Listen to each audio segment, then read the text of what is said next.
He attended her funeral. He shook her mother's hand. And for 48 years, no one realized the killer was standing right there, blending in, watching, untouched.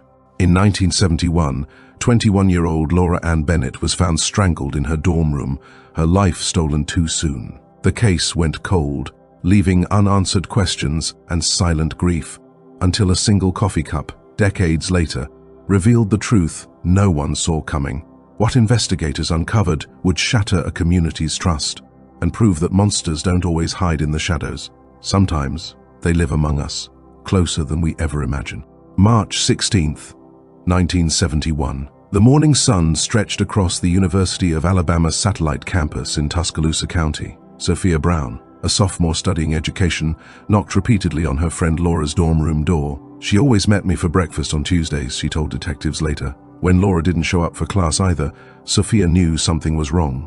Campus security forced open the door and found 22-year-old Laura Bennett sprawled on the dorm floor, strangled with her own scarf. Her textbooks lay open on her desk, notes half finished, a cup of coffee still faintly warm.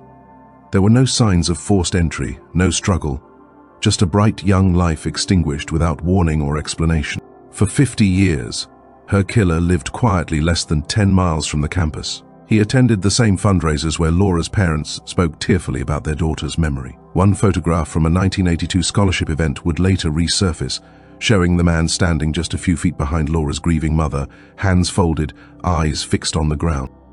Decades later, investigators would notice that same distant stare in the photo, a look that matched his expression the morning officers came to his door. Half a century later, a single fingerprint preserved on that coffee cup would finally expose the truth and prove that sometimes the past doesn't stay buried, it waits. He read every anniversary article about the case that had long gone cold. Each headline was a quiet reminder of the life he had stolen. He watched as Laura's younger sister grew up to become a prosecutor, her entire career shaped by the injustice of her sister's unsolved murder. Over the years, he built the perfect disguise, coaching Little League, serving on the local school board, even being named Citizen of the Year in 1997. He sent cheerful Christmas cards to detectives who had once questioned him, the same investigators who eventually cleared his name. For 5 decades, he hid behind the mask of an upstanding citizen, concealing what would become one of the darkest secrets in Tuscaloosa County's history. How did this admired member of the community manage to escape justice for half a century? What finally brought investigators back to his doorstep after thousands of dead ends? And most unsettling of all, how many lives crossed paths with a killer who smiled, volunteered, and blended seamlessly into the very town he scarred forever? The same calm expression detectives remembered from the morning of his arrest had appeared countless times before, in yearbook photos, community events, and charity galas. Always the same distant, practiced smile. Before we uncover how this man was finally brought down, and the groundbreaking forensic techniques that shattered this 50-year-old mystery, take a moment to subscribe and turn on notifications. Because what investigators uncovered next didn't just expose one killer. It revealed a chilling truth about how many others might still be hiding in plain sight. Laura Ann Bennett was born to Gloria and Mike Bennett on June 12, 1948, in Birmingham, Alabama. The eldest of 3 children, Laura, Lori to those who loved her, was known for her quiet determination and deep sense of purpose. Her father worked as a civil engineer for the Alabama Highway Department, while her mother gave piano lessons from their small home on Magnolia Avenue.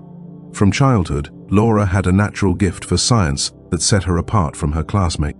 In an era when many young women were encouraged to choose teaching or nursing, Laura's dream was different. She wanted to become a doctor. Her high school yearbook caption read, "Plans to attend the University of Alabama and pursue medicine." For a working-class girl in the late 1960s, that goal was nothing short of extraordinary. She never bragged about how smart she was. Her younger sister, Margolin, recalled in a 2015 interview, "If I was struggling with my homework, she'd help me figure it out step by step." That was Laura. She wanted you to believe in yourself. Laura graduated as valedictorian from Birmingham High School in 1967 and became the first in her family to attend college when she enrolled at the University of Alabama's main campus in Tuscaloosa. After 2 successful years, she transferred to the smaller satellite campus in Tuscaloosa County, where the smaller class sizes allowed her to focus deeply on her pre-med studies. What no one realized then was that her transfer, a simple academic decision, would place her directly in the path of the man who would one day take her life, setting off one of Alabama's most haunting unsolved cases. By 1971, Laura Bennett was thriving. Her professors frequently praised her dedication, especially in biology and organic chemistry. She lived in Magnolia Hall, a women's dormitory that housed around 80 students. Her roommate had withdrawn mid-semester due to family issues, leaving Laura with a private room, a rare privilege for a college student at the time. The University of Alabama's Tuscaloosa County satellite campus in 1971 was made up of a few red brick buildings surrounded by rolling pine-covered hills. With just over 100 students, it had the kind of quiet, tight-knit atmosphere Laura preferred over the crowded main campus in Tuscaloosa. The nearby town of Oak Ridge was small, barely 3,000 people, the kind of place where porch lights stayed on late and nobody locked their doors. "We had our share of drunks and the odd domestic dispute," recalled retired Sheriff Jimmy Galloway, "but murder, that wasn't part of life here. Not then." On campus, Laura had a close group of friends who admired her focus and warmth. She worked part-time at the university library, volunteered weekly at Tuscaloosa County Hospital, and was an active member of the Pre-Medical Society. Her diary, later recovered from her dorm room, painted the picture of a young woman meticulously building her future. Every page was filled with study goals, reminders, and dreams of medical school. March 15th, 1971, the day before her death, began like any other Monday for Laura. She attended her morning lectures, studied in the library that afternoon, and made a note to call her parents that evening. Earlier that night, she had written a brief line in her diary about feeling like someone had been watching her on her walk back from class. At the time, no one thought much of it. That single, uneasy entry, just one sentence buried in her journal, would later become the first chilling clue investigators revisited nearly 50 years later, when the past finally came knocking. According to classmates, professors, and entries in her own diary, Laura's final day unfolded like any other. She attended her 8:30 a.m. comparative anatomy lecture, followed by advanced chemistry at 11. Around 1:15 p.m., she had lunch with her close friend Sophia Brown in the campus cafeteria, where they talked about an upcoming biology exam. She was completely herself, Sophia later told investigators. "We joked about how nervous she was over the enzyme section. That was Laura, always worried, always overprepared, and always the one who ended up with the highest score." From 2:30 to 5 p.m., Laura worked her regular shift at the university library. The head librarian, Dorcas Mahone, remembered her being especially focused that afternoon, reorganizing medical journals and assisting a professor searching for rare publications. At 5:30, security footage showed Laura entering the dining hall for dinner. She sat alone, eating quietly while reviewing her chemistry notes. At 7:15, she checked out 2 books from the library, both related to biochemistry, before heading back to her dorm room in Magnolia Hall. At 9:20 p.m., Laura called her parents, just as she did every Monday evening. Phone records confirmed the call lasted nearly 15 minutes. She said she'd be coming home that weekend. Her mother, Gloria Bennett, told police. She sounded happy, calm, just normal. The book Laura had borrowed that evening, Human Enzymatic Systems, would later be found open on her desk beside a cooling cup of coffee, the same one that preserved the fingerprint leading detectives back to Richard Kindle 50 years later. But, as investigators would soon learn, that phone call home wasn't the last time anyone heard from her. Sometime between 10 and 11 p.m., the quiet safety of Oak Ridge shattered, and the trail of a murderer began. She had wanted to be home that weekend to celebrate her father's birthday. During that last call, Laura sounded cheerful, full of plans for the months ahead. Later that night, she made her final diary entry, neat handwriting across the page, time-stamped just before midnight on March 15th. "Tired, but accomplished today. I need to finish chemistry problem set before Brown's class. Remember to mail Dad's card tomorrow. Internship application due Friday. Review once more." It read like any other entry from a hard-working student, focused, routine, ordinary. But by morning, Laura Bennett would be dead. Between those small, everyday details and the horror that followed lay a window of roughly 9 hours. 9 hours that would torment investigators for generations. What happened inside that dorm room between midnight and 9:15 a.m. when campus security found her body remains the question that echoed across Alabama for 50 years. Every detail of Laura's life, her studies, her friendships, even her habits, would later serve as vital fragments in the investigation. Detectives tried to piece together the portrait of a young woman who seemed to have no enemies, no dark secrets, and nothing to hide. And yet, among the dozens of people who spoke at her memorial service that week, one stood quietly in the back: Richard Kindle. No one could have imagined that the same man comforting her grieving parents had already sealed her fate. As the investigation began, police soon realized that behind the calm surface of campus life, there were whispers, inconsistencies, and one man's name that kept circling back, again and again. At 9:17 a.m. on March 16, 1971, campus security officer Roberto Payne radioed the Tuscaloosa County Sheriff's Department with a code that hadn't been used there in over 10 years, 10-31. Possible homicide, Magnolia Hall, room 214. That single transmission marked the start of what would become one of Alabama's most haunting and enduring murder investigations. Sophia Brown's morning had begun with mild irritation that soon turned into a creeping sense of fear. When Laura failed to meet her for their usual Tuesday breakfast at 7:30 a.m., Sophia figured she had probably overslept. But by 8:45 a.m., after Laura missed their shared biology lecture, something she had never done before, Sophia's unease grew into panic. She left class early and hurried toward her friend's dorm. "I knocked a few times at first," Sophia later recalled in her official statement. "Then harder. I called out her name, but there was nothing. The door was locked, which wasn't strange, but the silence was. Laura was always up early, unable to shake the feeling that something was wrong." Sophia found the resident advisor, 22-year-old Elaine Summers, and explained the situation. Elaine retrieved her master key, hesitated for a moment, then unlocked the door after her own knocks went unanswered. "I'll never forget Sophia's scream," Elaine later testified. "It didn't sound human. I looked past her shoulder and saw Laura lying on the floor. I pulled Sophia out of the room, shut the door, and ran to call security." Officer Gaines arrived within minutes and immediately secured the area. His report, clinical, precise, recorded the grim details: female victim, approximately 20 to 25 years of age, lying supine between the desk and the bed. Visible ligature marks on the neck. No signs of forced entry. The scarf used to strangle Laura was one her mother had given her that Christmas. A red silk pattern that would later become the key forensic clue linking the DNA of her killer, Richard Kindle, 5 decades later. But before the science of DNA could even be imagined, detectives faced a locked door mystery with no witnesses, no fingerprints, and a murderer who seemed to vanish into thin air. Fear doesn't warn you. It creeps silently, hiding in places you least expect. Laura Ann Bennett's story proves danger can be close, even in the familiar. Don't leave safety to chance. Download the full ebook in the pinned comment and learn how to protect yourself now. There were no signs of life. The room was undisturbed, the door locked, the window sealed shut.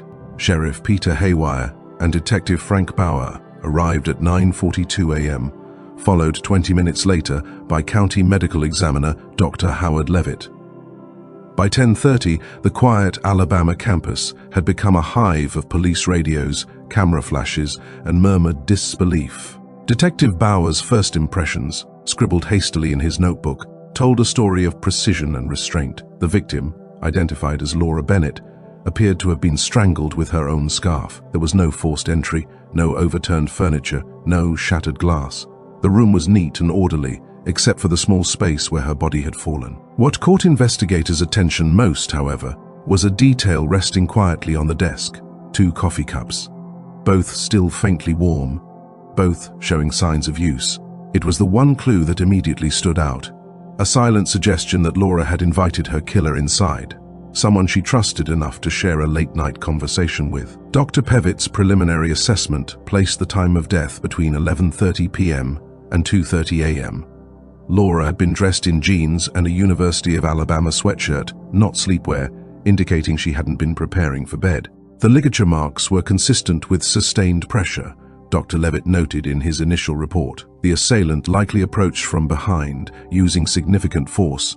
Death would have occurred within minutes. Decades later, the second coffee cup, the one that didn't belong to Laura, would be recovered from an evidence box marked unsolved. A faint fingerprint, preserved by chance, would finally betray the man who'd stood over her body in silence. But in 1971, with no witnesses, no suspect, and no sign of forced entry, the case was already slipping into darkness. What investigators didn't yet realize was that the killer was watching the chaos unfold from just across the street. The victim had little chance to fight back. The only indications of resistance were faint bruises along Laura's forearms and several broken fingernails on her right hand. Whoever had attacked her was both quick and overpowering. As detectives combed through the dorm room, they noted several details that would shape the direction of the investigation. Laura's wallet was still in her purse, with $43 untouched, effectively eliminating robbery as a motive. On the desk, her open notebook sat beside the two half-empty coffee cups,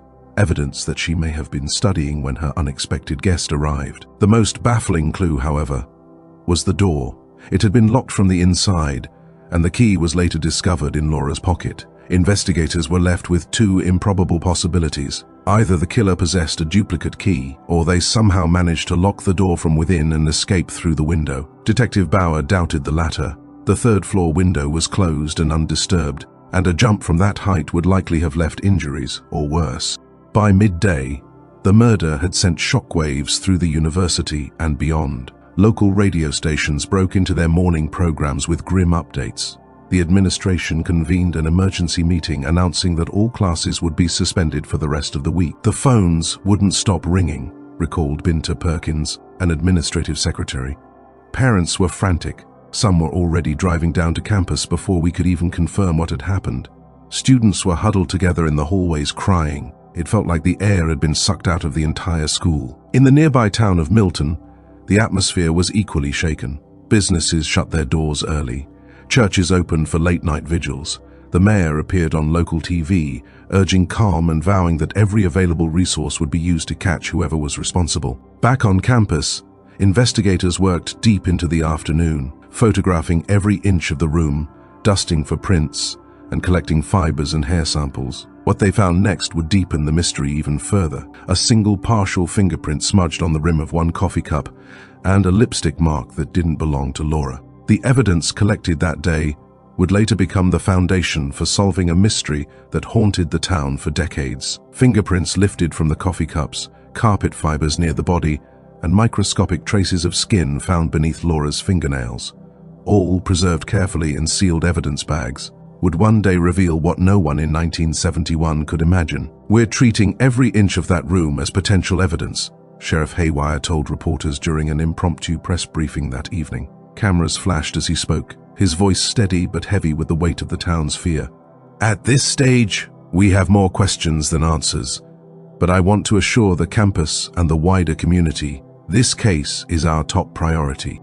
By dawn the next morning, Wednesday, March 17th, detectives began piecing together Laura's final hours. Using phone logs, library checkouts, and dorm witnesses, they built a meticulous timeline. 7:15 p.m.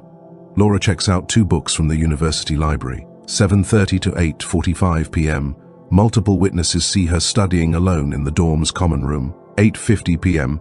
She returns to her room, briefly chatting with a hallmate. 9:20 p.m. Laura calls her parents, confirmed by phone records. 10:15 p.m. A neighbor hears a kettle whistling in her room. 11:05 p.m. The same neighbor reports muffled voices. Calm, conversational, not an argument. 11:45 p.m. to 2:30 a.m. Estimated time of death, 9:15 a.m. Laura's body is discovered. The question that baffled everyone was simple. Who had been in that room with her? Laura's diary made no mention of any planned visitor.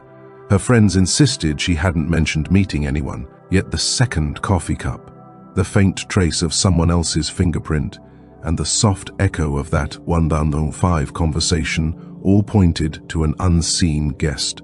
Detective Bauer later wrote in his notes, "Someone sat across from her that night, close enough to talk, close enough to kill." That single thought haunted investigators for years, because while they found plenty of clues inside that locked room, they found no sign of who had walked out of it. Decades later, When those same fingerprints resurfaced in a modern database match, the truth about that night would finally begin to unravel. But in 1971, it was just another dead end. As the sheriff's team packed up the last of the evidence that evening, Bauer glanced once more at the desk, the two coffee cups still faintly stained, side by side like a silent signature. He didn't know it then, but one of those cups belonged to a killer who would soon vanish without a trace. By the end of that week, Detective Frank Bauer summarized the case's early contradictions in his notebook. Either the killer was a stranger who somehow gained Laura's trust instantly, or it was someone close enough to her that she didn't think twice about letting them in. Both possibilities were disturbing, but the second felt far more likely. The dormitory's security setup soon complicated matters further. Magnolia Hall enforced a strict curfew system.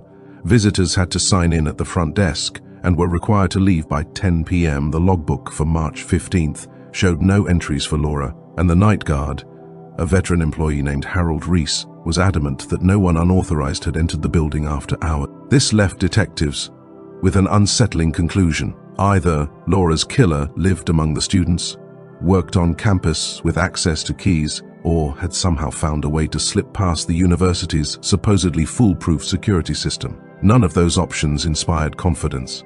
The coffee cups on Laura's desk quickly became the investigation's first tangible lead. Forensic tests confirmed both cups contained the same brand of instant coffee that Laura kept in her room. Her fingerprints were clearly visible on one. The other had been wiped spotless, a calculated move that spoke to intention rather than panic. Whoever sat across from her that night knew exactly what they were doing. By Friday, March 19th, detectives had conducted 47 interviews. Friends, professors, dorm residents, even custodial staff. Every one of them described Laura as diligent, kind, and focused on her studies.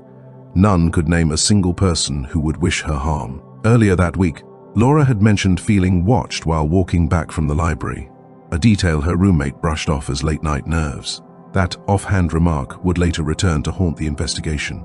But among those 47 interviews, one stood out, a student who claimed to have seen a man lingering near Magnolia Hall just after midnight. He wasn't a student, and no one ever saw him again.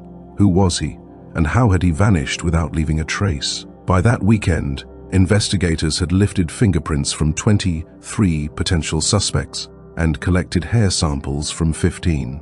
Each person provided an alibi for the night of March 15th, but several were shaky, built on vague timelines or unverifiable claims. What had begun as a straightforward search for a killer was rapidly turning into a maze of contradictions. The deeper we dig, the murkier it gets, Sheriff Haywire noted grimly in his handwritten case log. This wasn't random.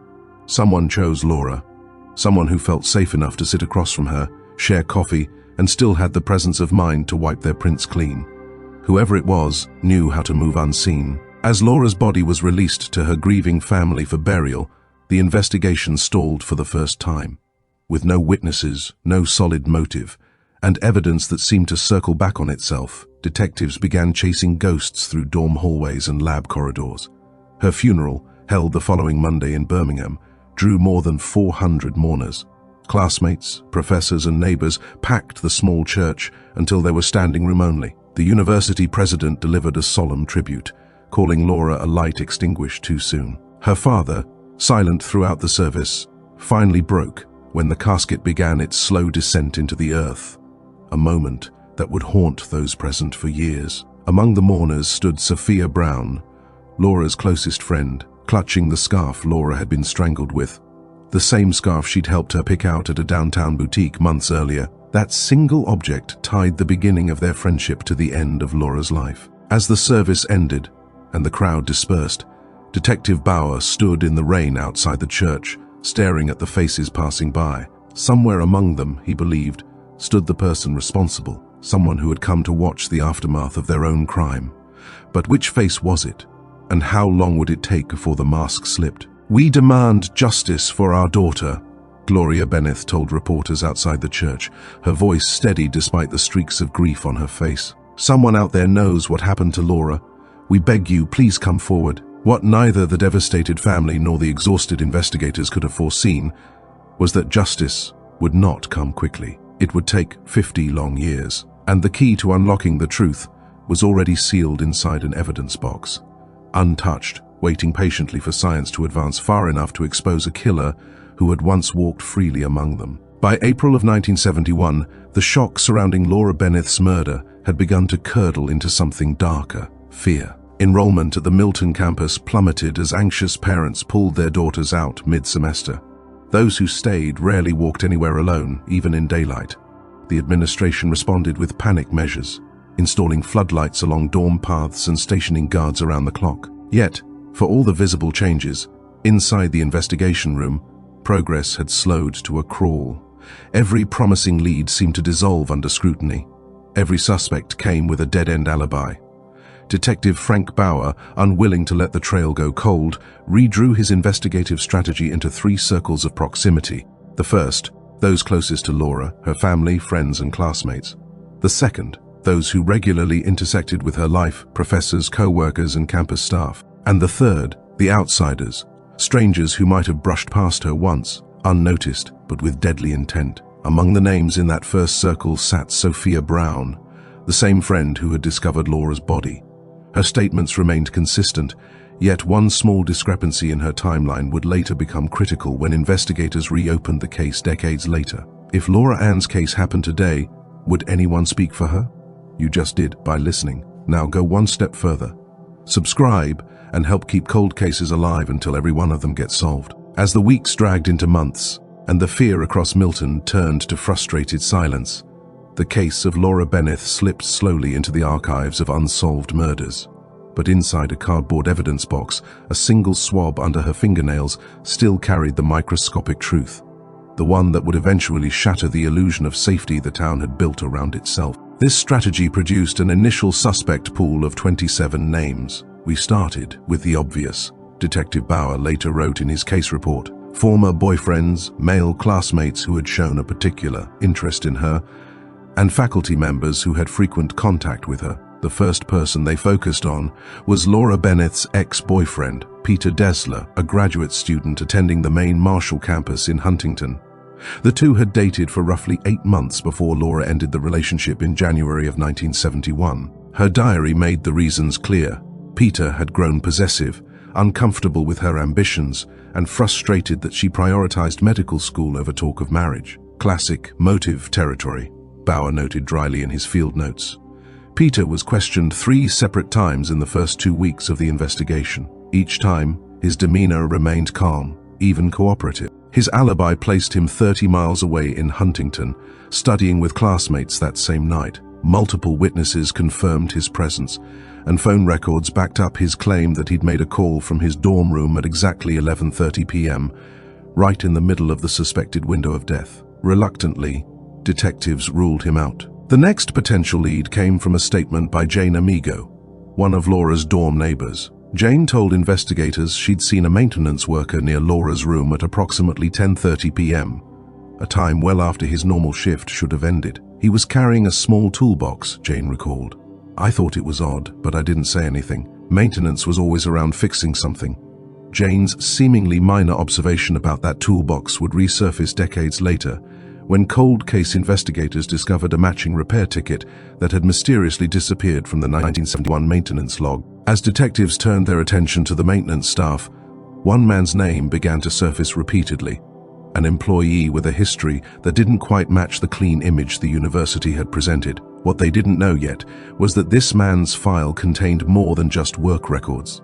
It held the first real shadow of the killer they'd been hunting. Jane Amigo's statement initially seemed like a breakthrough, until investigators began to examine the details more closely.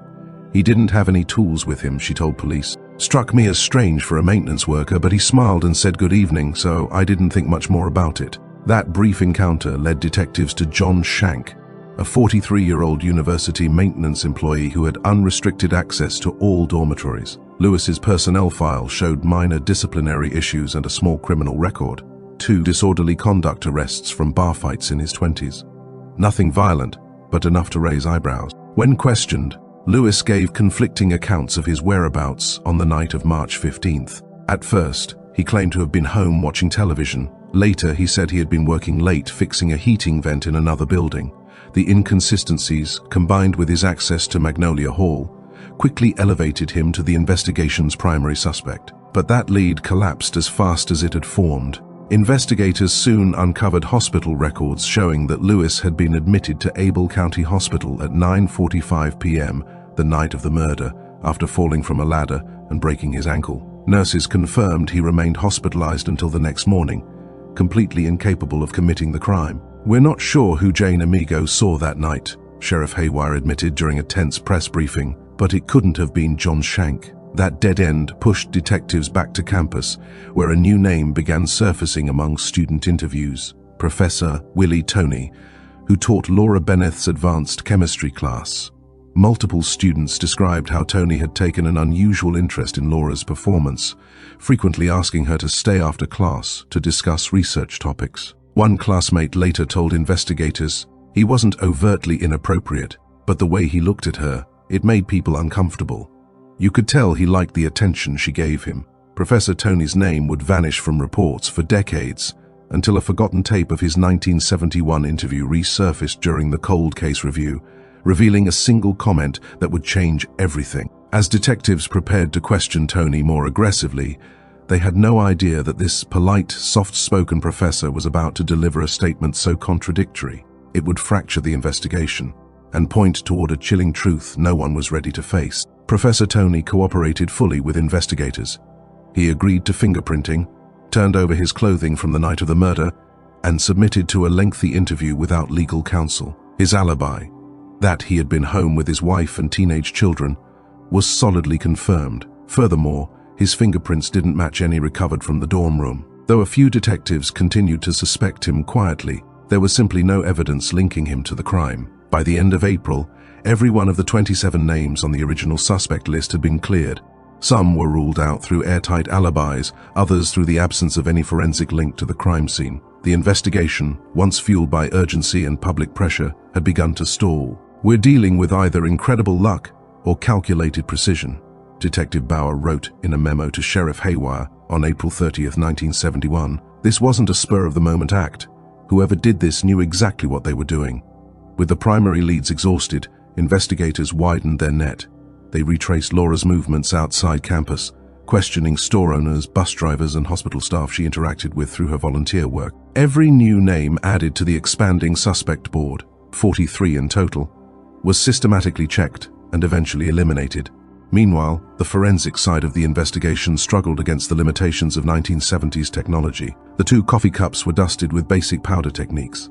The clean one revealed no prints at all, while the other showed only Laura's. The scarf used in the strangulation offered no usable hair or fiber samples.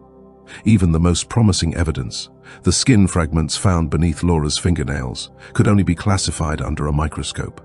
DNA testing didn't exist yet, leaving those tiny traces preserved but meaningless for decades. "We know she fought back," Bauer told reporters grimly, "and somewhere out there's a man who bears the marks of that fight." Decades later, those same microscopic samples, meticulously sealed and forgotten in a county storage locker, would become the key to unmasking the truth. But in 1971, with the trail cold, the evidence silent, and public pressure fading, the investigation into Laura Benneth's murder was quietly shelved, its secrets buried under time, bureaucracy, and the illusion that her killer had simply vanished. Investigators examined the arms, necks, and faces of every suspect interviewed but found no trace of scratches or defensive wounds. The skin samples collected from beneath Laura's fingernails were carefully preserved, though DNA testing was still decades from becoming a reality. "Our biggest challenge wasn't just identifying suspects," Sheriff Peter Haywire reflected in a 1996 interview long after his retirement. "It was maintaining the integrity of the evidence we did have. We knew what we had, but we didn't have the science to make sense of it." Preserving biological evidence in the early 1970s came with challenges that today's investigators might find unthinkable. Samples were stored in paper bags rather than airtight containers, leaving them vulnerable to contamination. The Abel County Sheriff's Department lacked temperature-controlled facilities, meaning biological material could degrade in the fluctuating Appalachian heat. Documentation was handwritten, and chain of custody records were sometimes incomplete. Yet Detective Bauer refused to take shortcuts.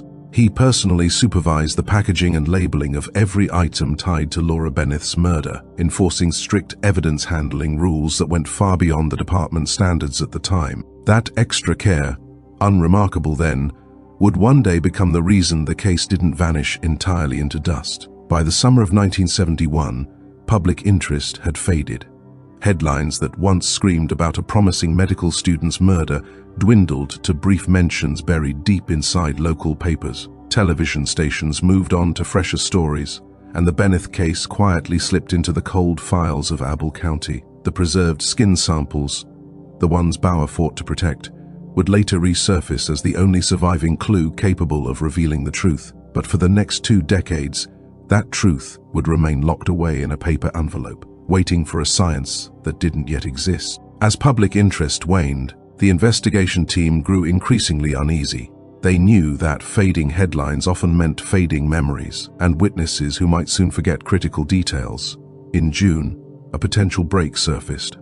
Mimi Simmons, an elderly woman living in an apartment overlooking Magnolia Hall, came forward with a story that made investigators sit up. She claimed she had seen a man climbing out of a dormitory window around 1 a.m.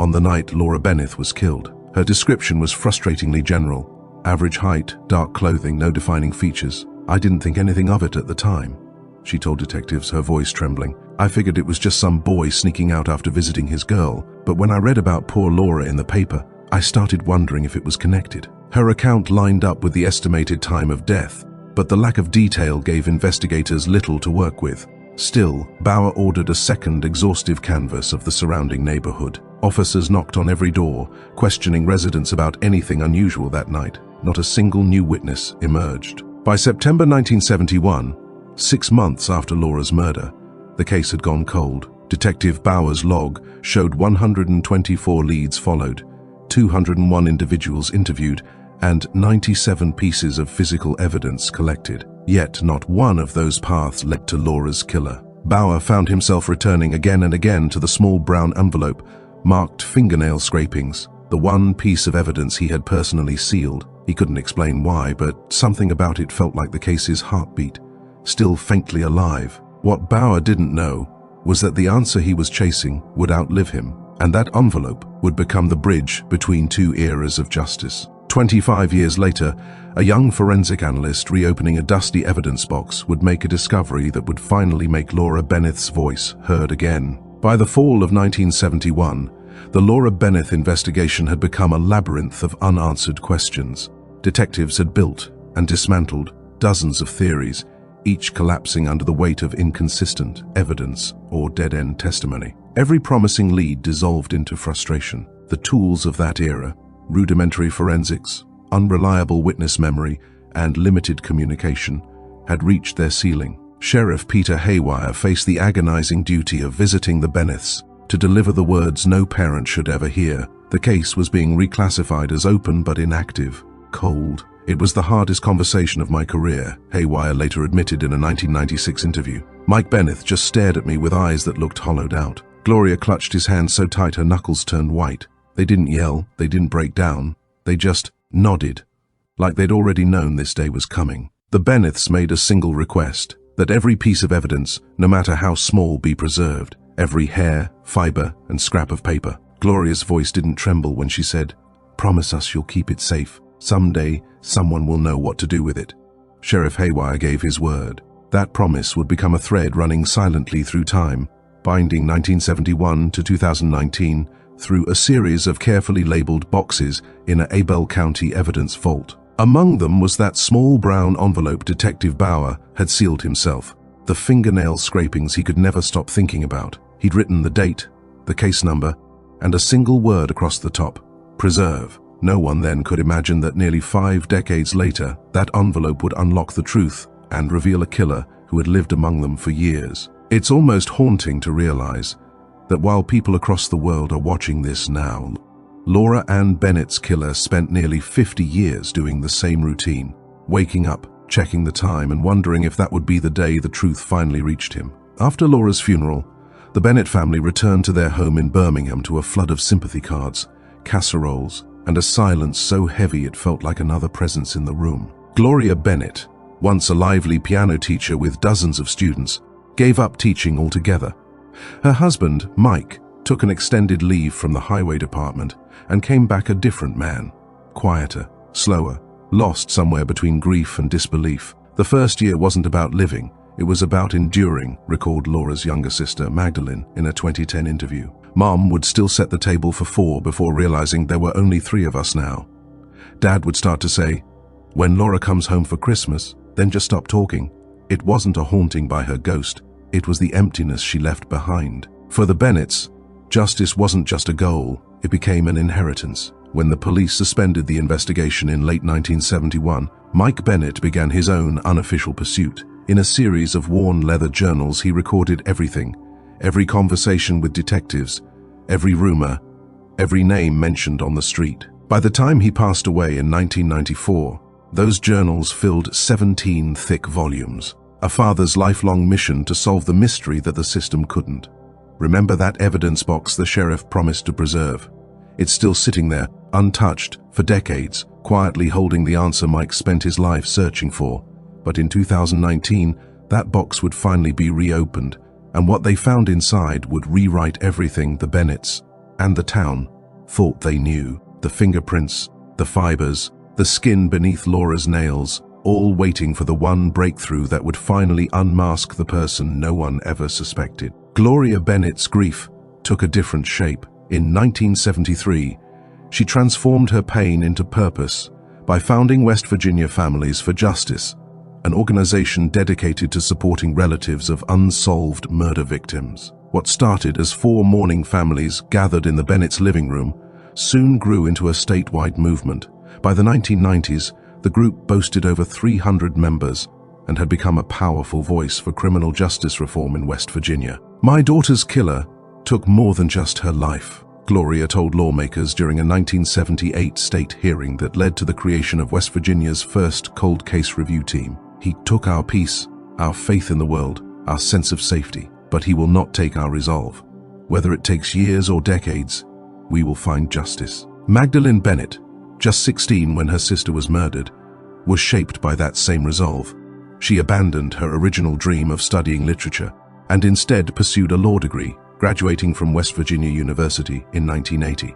Within a year, she joined the Kanawha County Prosecutor's Office, specializing in violent crimes. Ethical restrictions barred her from directly handling her sister's case, but that didn't stop her from becoming one of the state's most outspoken advocates for victims' rights. "I couldn't save Laura," she said in her first public interview after taking office, "but I could make sure fewer families live through what we did." The Bennetts' fight for reform wasn't just about changing laws. It ensured the evidence in Laura's case would remain protected, the same evidence sealed away in that box waiting to speak decades later. And when new technology finally arrived, that small act of preservation would turn a grieving family's movement into a moment of reckoning for an entire town. Because when the case reopened in 2019, one of the names buried deep in those old investigation files would resurface, and this time he couldn't hide. "But I can make sure no other family feels the helplessness we felt in Abel County," Magdalene Bennett often said in later interviews, a quiet vow that echoed through the decades. Although Laura's case remained officially open, it slowly slipped into the archives, buried beneath the weight of new crimes and shifting priorities. Still, one man refused to let her memory fade. Detective Frank Bauer, who had led the original investigation, made it his personal mission to revisit the case every year on March 16th, the day Laura was found. Even after the department had long moved on, he would pull out the evidence boxes, spread the files across the conference table, and sift through them line by line. Frank never let it go, recalled James Thornton, a former junior detective who'd worked under him. Every March 16th, he'd come in early, shut his office door, and go through the case again.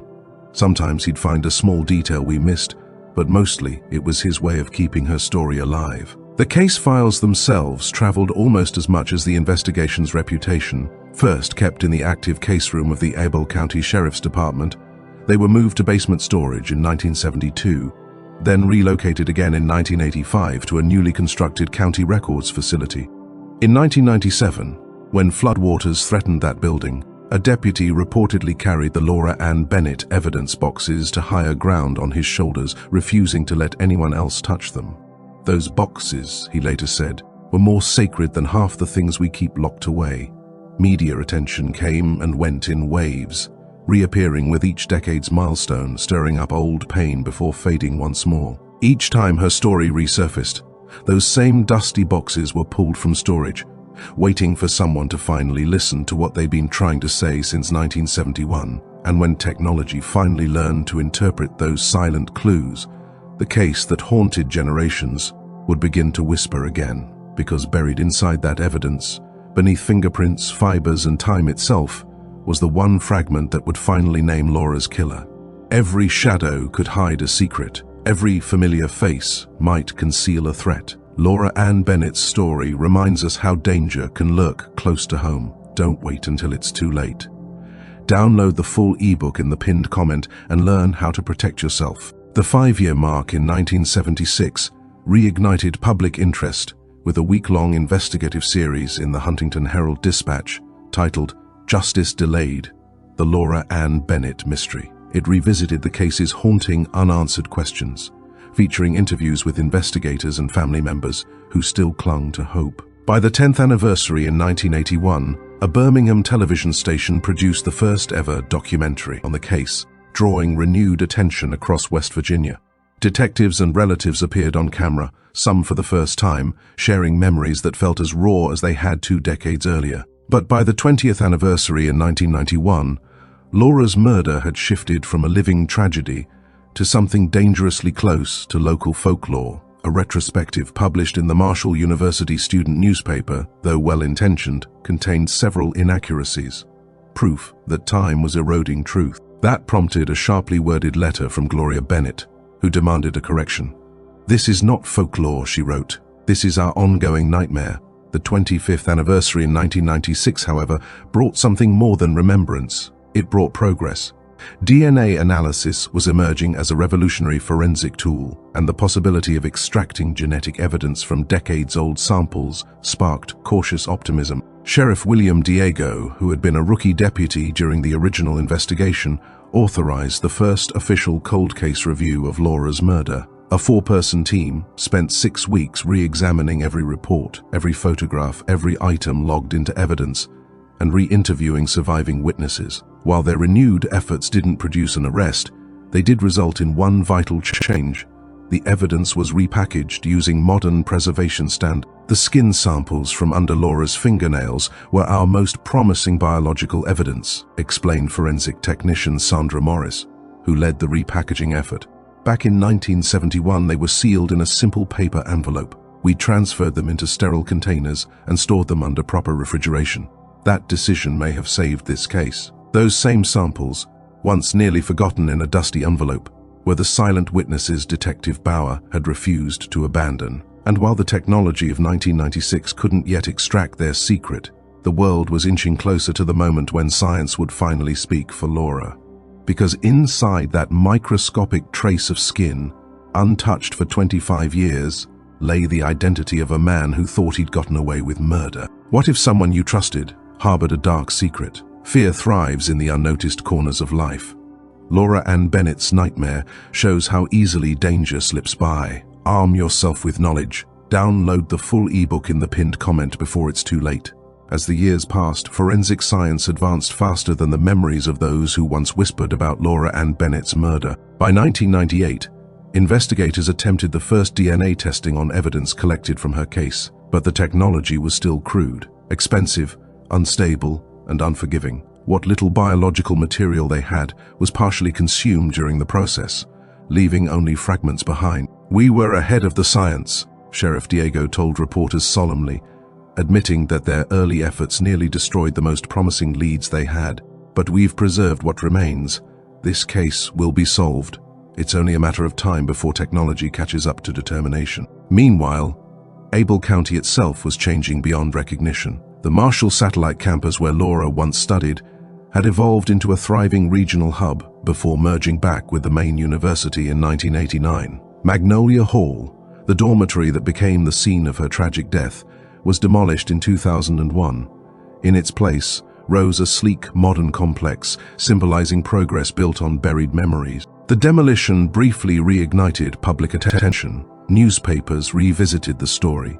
Television crews returned to film specials, and old residents shared long-forgotten details. But the attention faded again, as it always did. Milton transformed from a quiet town of 3,000 into a bustling suburb with nearly 10,000 residents by 2010. New families moved in, unaware that the ground beneath their feet carried decades of unanswered questions. In local schools, teachers began including Laura's case in West Virginia history lessons, ensuring that while time could blur her story, it would never erase it completely. Over the years, Laura's unsolved murder reshaped how law enforcement handled every major investigation that followed. Evidence handling, crime scene preservation, and cold case review protocols all bore the imprint of her tragedy.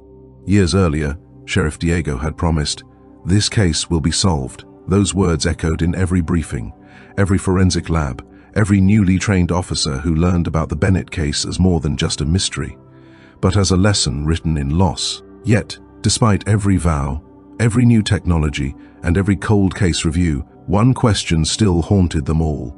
Had the truth been buried along with the original evidence? That uncertainty would resurface again decades later when a retired detective stumbled across something unexpected. An overlooked piece of evidence that would reopen the case everyone thought was lost to time. The Laura Ann Bennett case soon became more than a murder mystery. It became a cautionary cornerstone in law enforcement training across Abel County. By 2005, every new recruit at the police academy heard the same lesson. Before Bennett, instructor Robert Jenkins told his cadets, "We treated evidence like it only needed to last until trial. After Bennett, we learned it might need to speak for the victim 50 years later." That single shift in mindset transformed the department's approach to every investigation that followed. Cases once doomed to go cold were solved decades later because evidence had been preserved properly, because Laura's story had forced a system to evolve. Her murder also reshaped campus safety far beyond Abel County. In 1972, directly in response to the tragedy, the West Virginia State Board of Education ordered sweeping security reforms across all college dormitories. Electronic key access, visitor logs, and around-the-clock security patrols became mandatory. Ideas that were radical at the time but soon became national models for student safety. By the 30th anniversary in 2001, Laura's case had been reviewed 5 separate times, each re-examination leveraging whatever new technology the era could offer. Fingerprints were scanned through national databases, fibers were tested under electron microscopes, and witness statements were reanalyzed using linguistic techniques unknown in the 1970s. Still, nothing broke through. When the 40th anniversary arrived in 2011, the tone surrounding the case had changed. What was once seen as a solvable tragedy had settled into legend, a wound frozen in time. The Huntington Herald-Dispatch's front page that year captured the mood with one haunting headline. 4 decades later, has justice for Laura Ann Bennett become impossible? Those words echoed Sheriff Diego's old vow. This case will be solved. Once a promise, now a question. Yet while the headlines declared the story over, something still waited in the evidence vault, something everyone had missed, and it would take one final review, sparked by a new generation of detectives, to uncover what had been hiding in plain sight for 40 years. At 84, Gloria Bennett's voice had grown frail, but her conviction had not. In what many believed would be her final interview, she sat by her living room window, the afternoon light falling across framed photos of Laura. "I've made peace with the possibility that I may never see justice in my lifetime," she told the reporter quietly. "But I still believe that day will come. Science keeps moving forward. And people, well, their consciences start to whisper when they get old. Secrets don't stay buried forever. Someone knows something, and one day, they'll have to face it." What Gloria didn't know was that, as she spoke those words, the very science she placed her faith in was already beginning to rewrite the rules of cold case investigation. In 2012, the FBI expanded its combined DNA index system, CODIS, increasing the number of genetic markers from 13 to 20, an innovation that dramatically sharpened the system's ability to identify suspects. A year later, another milestone changed everything. The first successful use of familial DNA matching, a breakthrough that allowed investigators to locate potential suspects not through direct DNA evidence, but through relatives who shared their genetic profile. By 2018, the rise of genetic genealogy, a method combining DNA science with public ancestry databases, was transforming decades-old mysteries into solvable puzzles. Investigators could now trace unknown DNA from a crime scene through distant family trees, connecting threads that once seemed invisible. It was the very same faith Gloria had clung to, that science would one day bring light where human memory had failed. And soon, that light would fall on one name no one had ever expected to see tied to Laura Ann Bennett's case. The final review, decades after the murder, was about to begin, and this time the past was ready to speak. The April 2018 arrest of the Golden State Killer, ending a reign of terror that stretched back to the 1970s, sent a seismic ripple through law enforcement circles nationwide. It proved that time, no matter how long, could no longer shield the guilty. In Abel County, that moment wasn't just headline news. It was personal. Detective Chloe O'Brien, who had inherited the Laura Ann Bennett file in 2015, watched the press conference with quiet intensity. Chloe wasn't one for theatrics. She was methodical, analytical, and deeply committed to the kind of cases others called hopeless. For 3 years, she had been rebuilding the investigation from the ground up. Every report, photograph, and lab note was scanned, catalogued, and cross-referenced into a unified digital system, the first complete electronic record of the Bennett case in nearly 50 years. "This case has never suffered from a lack of evidence," she wrote in her December 2018 funding memo to the State Forensic Board. "Our limitation has always been connection, linking what we have to the one person responsible. The same genetic genealogy techniques that exposed the Golden State Killer could finally bring justice for Laura Ann Bennett." Her proposal was approved in January 2019. Within weeks, the old evidence boxes, sealed, relabeled, and preserved across decades, were shipped to a specialized DNA lab in Quantico. As technicians prepared the first extractions from beneath Laura's fingernails, no one could have foreseen how swiftly the truth would surface, or how devastatingly close to home it would strike. The promise Sheriff Haywire made in 1971, to preserve every fragment until science could speak, was finally being fulfilled.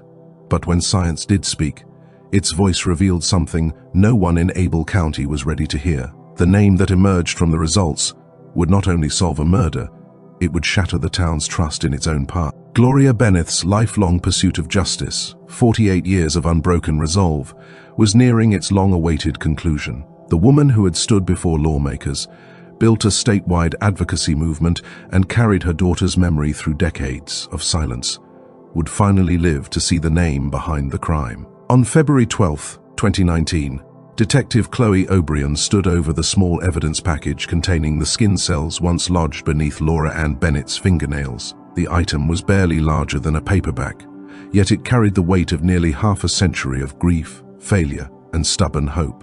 Chloe sealed it carefully, her hands steady but her heart racing. "I remember thinking," she later said, "this is it.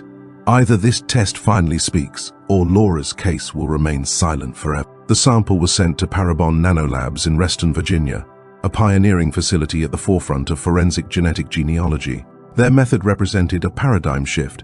Instead of relying on matches within criminal databases, Parabon compared unknown DNA to profiles uploaded by ordinary people seeking to trace their ancestry. Through shared genetic markers, investigators could construct elaborate family trees, sometimes tracing suspects through relatives they'd never even met. What had begun as a recreational curiosity, finding one's heritage, had evolved into a powerful weapon for justice. With each case solved, technology was rewriting the boundaries of possibility. The same evidence Gloria had begged Sheriff Haywire to preserve back in 1971, the one kept safe through floods, transfers, and decades of doubt, was now the very key unlocking the truth she had always believed would come. But when the DNA results arrived weeks later, no one in Abel County was prepared for the name that appeared on the match report. The revelation would not only expose a killer, it would shake the foundation of a community that thought it had finally moved on. The method had already cracked dozens of cold cases across the country since its first major success in 2018, many stretching back generations. Traditional DNA analysis, Dr. Eleanor Wright explained, was like trying to locate someone using only their exact street address. But forensic genetic genealogy, the technique now assigned to Laura Ann Bennett's case, was different. It was more like finding someone by first identifying their cousins, then tracing where they must live through shared family ties. That single shift in approach had changed everything. The process began with extracting what remained of the DNA preserved from the 1971 evidence. It was immediately clear this wouldn't be easy. Nearly half a century had passed, and despite careful preservation through multiple custodians, the samples had deteriorated. "We received just 0.4 nanograms of highly fragmented DNA," Dr. Wright noted in her report. Normally, that wouldn't even be enough to analyze. Yet new amplification methods allowed them to work with the material. Using a process known as whole genome amplification, the lab replicated enough copies of the degraded fragments to continue testing. From there, they generated a DNA profile that mapped hundreds of thousands of genetic markers, far beyond the 20 standard points used in traditional law enforcement systems. When that expanded profile was uploaded and compared against public genealogy databases, those in which users had consented to law enforcement access, the results were both promising and frustrating. There were no direct matches, but the search uncovered 17 partial matches, people who shared just enough DNA to be distant relatives of the unknown suspect. E. Brewer, these weren't close family, Dr. Wright explained. We're talking third and fourth cousins, individuals who might never have met the perpetrator, but share great-great-grandparents somewhere up the line. From those scattered genetic links, the team began the long, intricate process of constructing family trees, each branch a potential lead reaching into decades of buried history. Working backward through decades of records, the team began tracing the tangled roots of the killer's lineage. Birth and death certificates, marriage records, and census files. Every document was another fragment of the puzzle they were trying to complete. It felt like solving a jigsaw puzzle without ever knowing what the final image should look like, Dr. Wright recalled. Each branch revealed another clue, but the center of the tree, the person we were after, remained hidden. By late March 2019, the team had built out an enormous digital tree, more than 2,400 names stretching across 7 generations. To narrow it down, they applied filters, male, between 18 and 40 in 1971, and somehow tied to Able County, West Virginia. The pool shrank to 38 possible men. Then, cross-checking locations, employment records, and family ties during the spring of 1971, they found just 7 who fit all parameters. 7 men who could have crossed paths with Laura Ann Bennett that night. Detective Chloe O'Brien received the shortlist on April 2, 2019. She remembered pausing before opening the email, the same way she had years earlier when sealing Laura's evidence for shipment to the lab. The same thought echoed in her mind. This might be it. When I opened that file, she later said, I was ready to see names I'd never heard before, but as her eyes scanned the list, something stopped her cold. One of the names wasn't new. It was someone who had been in the original 1971 witness statements. Someone investigators had spoken to and cleared. E. Brewer, her pulse quickened. What if the man everyone trusted to help find Laura's killer had been the killer all along? Chloe immediately began digging into the suspect's old alibi, unaware that the truth buried in those 50-year-old records would unravel one of the department's darkest mistakes. Instead of a list of strangers, Detective Chloe found herself staring at several names that echoed faintly through the old case files. Ghosts from a half-century past. But one name froze her in place. Richard Halperin, age 78, current resident of Huntington, West Virginia. Her breath caught as she typed his name into the digitized archive. There he was, buried deep in the 1971 reports. Not as a suspect, but as a witness. Back then, Halperin had been a 30-year-old chemistry teacher at the local high school. He occasionally guest lectured at Marshall University's satellite campus, where Laura Ann Bennett had attended. According to his statement, he'd tutored her privately in advanced chemistry, but insisted their relationship had been strictly academic. He claimed he hadn't seen her in 2 weeks before the murder. His alibi was solid on paper. At home with his wife the night Laura vanished, and she had confirmed it. With no evidence tying him to the scene and no clear motive, investigators dismissed him early on. What struck me, Chloe later said, was how barely there he was in the original files. His name appears only twice in over 2,000 pages of notes, almost as if someone wanted him forgotten. Still, something didn't sit right. A retired teacher, once close to the victim, appearing decades later as a genetic match in a cold case database. That wasn't coincidence. It was a thread begging to be pulled. Before Chloe could confront Halperin, she needed confirmation. The genealogical data was strong, but it wasn't enough to accuse an elderly man of murder. If he truly was the source of the DNA under Laura's fingernails, there would be no hiding it. Chloe remembered sealing those same samples months earlier, whispering, either this works, or we never know. Now that answer might be sitting in a quiet house on the edge of Huntington, waiting for her to knock. As Chloe prepared to run the final comparison test, She had no idea that the truth about Richard Halperin would not only expose a killer, but also force the department to confront a cover-up buried for 50 years. Rather than risk tipping him off with an official DNA request, Detective Chloe turned to a method that had become routine in modern genetic genealogy investigations: covert collection of discarded DNA. For 3 tense days, surveillance teams shadowed Richard Halperin's every move, waiting for the perfect chance. That moment came when he stopped at a quiet coffee shop near his Huntington home. After he finished his drink and left, an undercover officer moved in, retrieving the paper cup he'd tossed into the trash. The cup was sealed, logged, and rushed to the state crime lab. Technicians carefully swabbed the rim for saliva residue, extracting the genetic material that could finally close a 48-year-old wound. On April 7, 2019, the results arrived. The DNA from Halperin's coffee cup matched the DNA found under Laura Ann Bennett's fingernails, with a probability of 99.9998%. After nearly 5 decades, her killer had a name. Chloe sat at her desk, the report trembling in her hands. "I remember just staring at it," she said later. "It felt like victory and grief collided in the same heartbeat. We had our answer, but that answer carried its own kind of horror. The horror came not from the man's identity alone, but from what the investigation revealed next. Richard Halperin wasn't some drifter who'd vanished into obscurity. He had lived a long, respected life in plain sight, a pillar of Abel County. After 12 years teaching high school chemistry, he joined Marshall University's faculty in 1983. There, he rose through the ranks to become chair of the chemistry department, mentoring hundreds of students before retiring in 2009. He had awards, plaques, and newspaper clippings celebrating his career, proof of a man admired by the very community he'd once terrorized. Chloe's earlier thought echoed through her mind. Either this works, or we accept it might never be solved. It had worked, but at a price she wasn't prepared for. The DNA didn't just expose a killer. It threatened to unravel reputations, relationships, and decades of silence that some in Huntington would do anything to keep buried. As Chloe prepared the arrest warrant, she couldn't shake one question. How had a man like Halperin stayed hidden in plain sight for so long, and who had helped him remain that way? Richard Halperin wasn't just a quiet retiree. He was a man woven deeply into the very fabric of Milton's community life. He had served 3 terms on the Milton City Council during the 1990s, coached youth soccer for nearly 20 years, and in 1997, the Rotary Club named him Citizen of the Year for his tireless community service. But the most unsettling revelation came when investigators uncovered his long, deliberate proximity to the Bennett family. He had attended Laura Ann Bennett's funeral in 1971.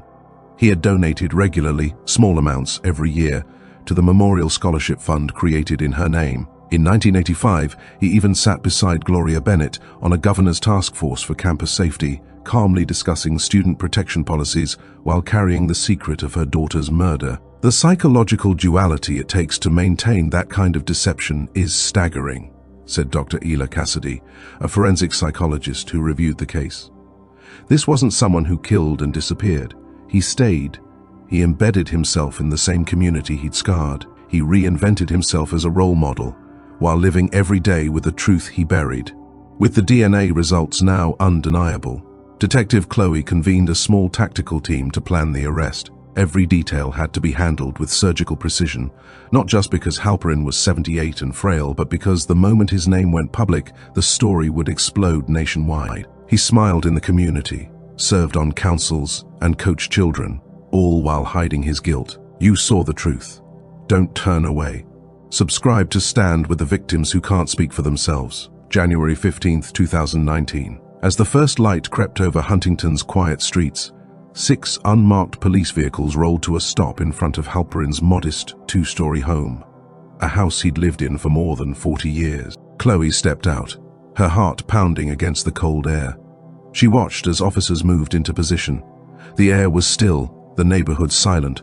No sign that, within moments, one of the county's most respected citizens would be unmasked as its most enduring nightmare. It was the same house Chloe had driven past countless times during her early years on the force, never realizing the man behind those curtains was the face missing from every lead. When the door finally opened, what they found inside would shatter everything they thought they knew about both the crime and the man who committed it. But even as Halperin's arrest made headlines, Another revelation was about to surface, one buried in the evidence logs since 1971, waiting to change the story all over again. The truth about the man behind Laura Ann Bennett's murder would stun everyone who thought they knew him. How had Richard Halperin, teacher, mentor, councilman, managed to walk free for nearly half a century?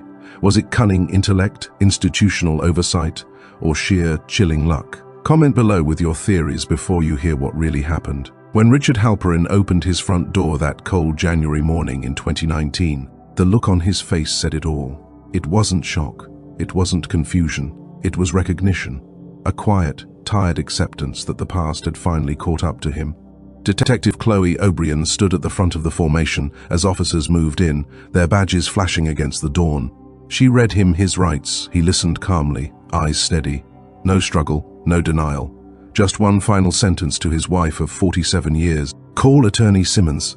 Tell him, it's about the Bennett girl. By noon, the news had detonated across Able County. Headlines flooded every screen, every radio, every conversation. Beloved former professor arrested for 1971 murder of Laura Ann Bennett. The shock was immediate and personal. Students, neighbors, and longtime colleagues couldn't reconcile the kindly man who'd written recommendation letters and coached their kids with the killer described in the reports. "It can't be Dr. K," said former student Jason Reynolds, struggling to process the revelation in a live interview. "He was one of the kindest men I ever knew.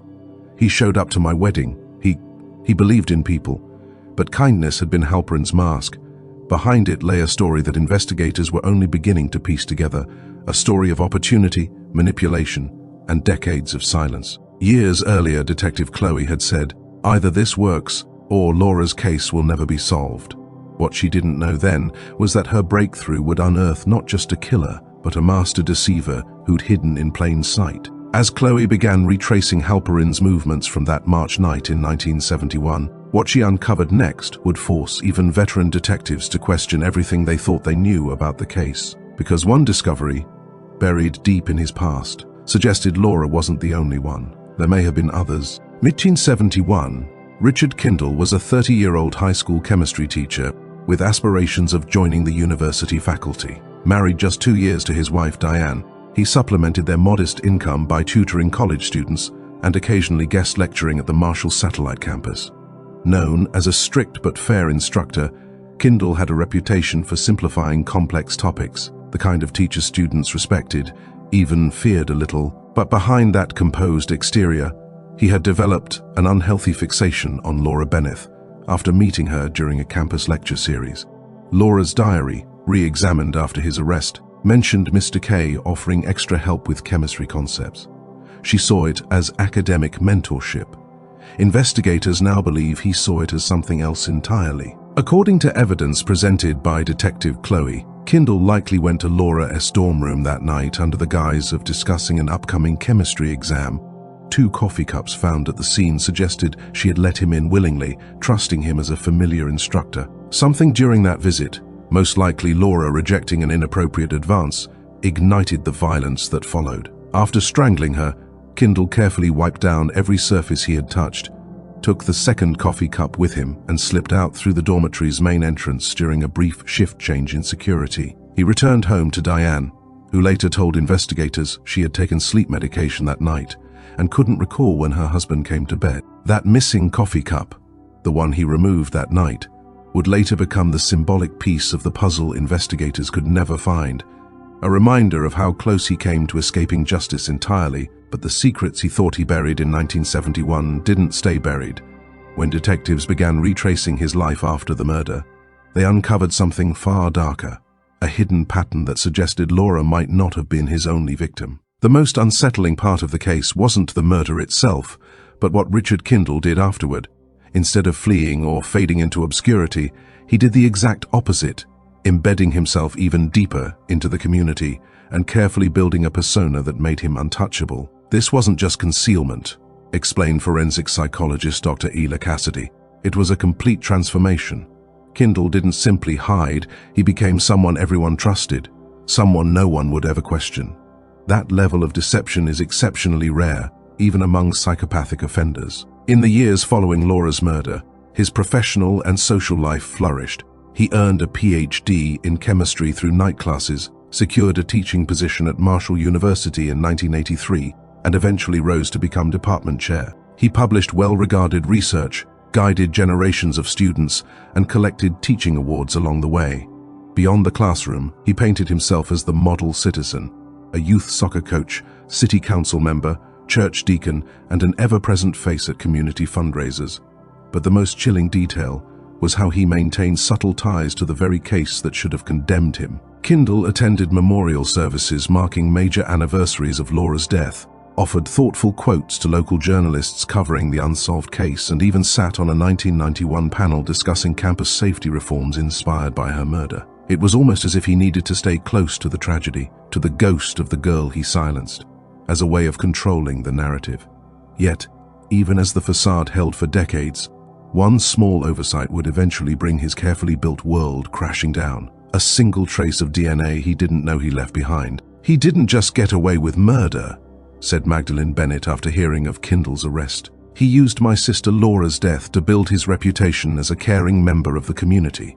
The cruelty of that, pretending to honor her memory while hiding the truth, is almost harder to understand than the murder itself." When investigators searched Kindle's home, they uncovered something deeply unsettling, a private archive dedicated to the case. Inside a locked cabinet in his basement workshop, detectives found dozens of newspaper clippings about Laura's murder, neatly preserved in plastic sleeves and arranged by date, as though he'd been documenting the aftermath of his own crime for nearly 50 years. More disturbing still was a small wooden box hidden behind a false wall panel. Inside lay what appeared to be the missing coffee cup from Laura's dorm room, wrapped carefully in a monogrammed handkerchief. "He kept trophies," Detective Chloe said. "Not displayed, hidden. That tells us he revisited the memory in secret, reliving it not out of guilt but control." As word spread, Huntington was shaken to its core. People who had trusted and admired him now questioned everything. Former students spoke of his kindness, his quiet encouragement in the classroom. Neighbors remembered him as the man who shoveled their driveways in winter, who fixed fences and brought soup when someone was sick. Church members recalled his generosity, his steady donations to charity drives, mission trips, and food banks. But beneath that facade, the truth had been festering for decades, a reminder that monsters don't always hide in the shadows. Sometimes they wave from across the street. The discovery of what lay inside that hidden box would ignite one final revelation, one that even Detective Chloe wasn't prepared for. This story is proof that evil hides in plain sight, but forgetting is how it wins. Hit subscribe and make sure the next cold case doesn't vanish like Laura Ann almost did. "The hardest part for people to accept," said Mayor Robert Jenkins, who had once served alongside Kindle on the city council during the 1990s, "is that both versions of this man were real. The devoted mentor who shaped young minds and the predator who ended Laura Bennett's life existed within the same person. Our town is struggling to make sense of that contradiction." On January 17, 2019, the Abel County Courthouse became the epicenter of national attention. News vans packed the streets, camera crews filled the steps, and reporters from across the country battled for space inside the cramped courtroom. What had begun as a forgotten local cold case had now become a national reckoning, a story about justice arriving late, but arriving nonetheless. Inside, the man at the center of it all sat motionless. Gone was the polished professor in a crisp suit, replaced by an aging figure in an orange jumpsuit and shackles. At 78, Richard Kindle looked frail, his back curved and his hair reduced to thin white strands, but his eyes were sharp, scanning the room with the same cold precision that had once made him an admired academic. When Judge Martha Simmons entered the courtroom and looked up from the case file, her expression faltered for just a moment. She had been one of his students decades earlier. Clearing her throat, she addressed the packed courtroom. "To preserve the integrity of these proceedings, I must recuse myself." She handed the case over to Judge William Harmon of neighboring Wayne County. As she exited, the tension in the room deepened. Even in disgrace, Kindle's presence commanded attention. But, as prosecutors soon discovered, the courtroom drama was only the beginning, because what Kindle said next would turn the entire case on its head. Kindle entered a plea of not guilty, though his attorney's behavior made it clear the move was largely procedural. Within days, defense lawyer Peter Simmons began quiet negotiations with prosecutors regarding a possible plea deal, talks that grew more serious once a second independent lab confirmed the DNA results. As the legal process advanced, the community's shock shifted into something far more complicated. Abel County was divided between those who couldn't reconcile the image of a kind, respected teacher with that of a murderer, and those who felt utterly betrayed by the decades of deception. Two makeshift memorials soon appeared, one at the site of Laura Bennett's former dormitory, covered in flowers and photographs, and another at the university's chemistry building, where angry notes were taped over the donor plaque bearing Kindle's name. Marshall University acted swiftly, stripping his name from the annual chemistry scholarship and creating a new fellowship in Laura Bennett's honor.